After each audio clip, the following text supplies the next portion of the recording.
نعم.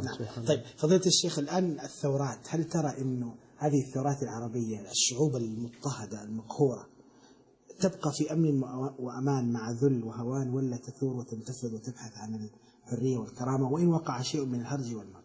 تثور وتنتفض وتبحث عن الحرية والكرامة وإن وقع شيء من الهرج والمرج. طيب دليلكم الشرع، الناس لما تسمع يقول لك كيف يعني إحنا الآن أولم يروا أن جعلنا حرما آمنا وتخطف الناس من حولهم أفبالباطل؟ لا، هو إذا الناس كانوا هيشتغلوا هم فقهاء يستنبطوا من النصوص أحكام من عند نفسهم كده. لا، المشايخ اللي بيدافعوا. إنما نعم بالضبط، إنما العلماء يفرقون بين الحاكم الذي يقيم شرع الله ولكن تقع منه مظالم، وبين الحاكم الذي لا يعرف ربنا، ما يعرفش ربنا ولا يعرف شرع الله ولا علاقة له به، ولا يقيم حلالا ولا يحرم حراما ولا يقيم، ده شيء مختلف.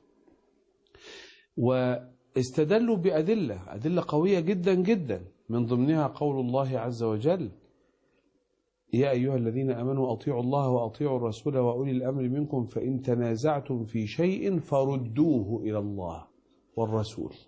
واستدلوا بأنه إذا أمتي رأت الظالم وهو يفعل كذا وكذا فلم تأخذ على يديه فقد تودع منه. واستدلوا بفتوى عمر: لا خير فيكم إن لم تقولوها ولا خير فينا إن لم نسمعه. واستدلوا بأنه من رأى منكم منكرا فليغيره بيده فإن لم يستطع، لحد الاستطاعة، فبلسانه، فإن لم يستطع فبقلبه، فما دام يستطيع. واستدلوا بأنه كذا وكذا، استدلوا الحقيقة بأدلة كثيرة. إنما إذا انتقلنا من شريحة الحاكم الذي المنفلت تماما من العدالة، المنفلت من الذي يعتدي على الأعراض والحرمات، إلى شريعة الحاكم اللي هو عنده حكم مظبوط، لكن هو بقى طمع في فدان أرض من واحد فخده، وطمع في الفيلا اللي على النيل فخدها، وطمع في دي انحرافات شخصية مش انحرافات قانونية، مش انحرافات نظامية. الفقهاء فرقوا بين ده وده، واحنا لازم نبقى واقفين عند كلام الفقهاء. انما انت عايز اقول لي مثلا، طبعا حضرتك مش عايز كده، لكن عايز اقول لي مثلا ان القذافي ده نصبر ونسيبه لحد ما يجي سيف الاسلام القذافي بقى كمان؟ لا، مستحيل طبعا، مستحيل. ولو كنت وانا قلت هذا الكلام علانية، ومش قلته دلوقتي، أنا قلته قبل 25 يناير، أنا قلت من سنة ونص أسبق ومسجلة تلفزيونيا نازلة على الحلقات، إن طول ما المظاهرات بتنزل وتروح مش هتجيب نتيجة. اليوم اللي هتنزل في الشارع وتقول مش هنسيب الشارع غير لما تتغير الأمور، قلت لهم ستسقط الأنظمة في ساعات. صحيح. وشاء الله سبحانه وتعالى، ده مسجل في عدة مرات، لأني كنت أنادي به وأنا أعرف أنني يعني ماذا أقول. الكلام ده سنة 2008 و2009 و2010، 3 سنين كاملة، غير اللي قلته قبلها بسنة ونص اللي كنت أقصده، ده قلته بوضوح. فالكلام واضح، وهو ينطبق الآن على ليبيا، وينطبق الآن على اسمه بشار الأسد الذي يقتل الناس يعني بصورة الحقيقة فاجرة. فلا طبعا لا يمكن أبدا أن يقبل الإنسان. واليمن، بس اليمن خلصوا تقريبا إن شاء الله. طيب فضيلة الشيخ، يعني هب أنك أنت يعني كنت رئيس مصر في هذه الأحداث، اوعى تقول لي حد عمل ثورة عليا. لا ما حدش.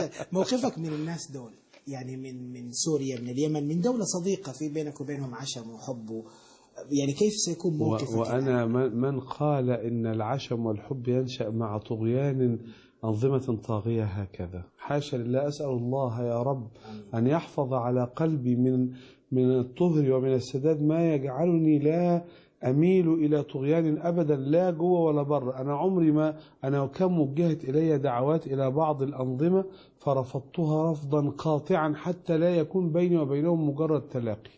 أنا أبغض الطغيان والظلم بغضا غير عادي. أنا مع أولادي، أنا أعتقد أنه لا يوجد على مستوى العالم كله أولاد يعني يمارس معهم الحرية من الصغر البالغ حتى في المشورة زي أولادي. لأن أنا دي نزعتي التي أشعرها بكل، يعني لو أقول له يا ابني بس لو مش عايز بلاش، يعني هو أنا يعني أنه مات خلقتهم أمهاتهم أحرار، ولدتهم أمهاتهم أحرارا، فالطغيان. وبعدين أنعم وأكرم بالنظام التركي النظام التركي كانت له علاقات ببشار الأسد وبالنظام السوري، لكن ها قد رأيت إنه إنهم انحازوا للشعب السوري وأصبحوا ضد بشار. فطبعا الإنسان إذا كان شوف، إذا كان الحاكم في قلبه خشية من الله، ده أحسن من الجهاز المركزي للمحاسبات والكسب غير المشروع. مش لازم حاكم يبقى منه للفجور على طول، يعني احنا نحاول برضو يبقى فيه حد كده بيخشى الله شوية. يعني جعله الله من السبع الذين يظلهم في ظل عرشه، وجعل له دعوة مستجابة خاصة بها. ربنا يلطف بينا. اللهم آمين. طيب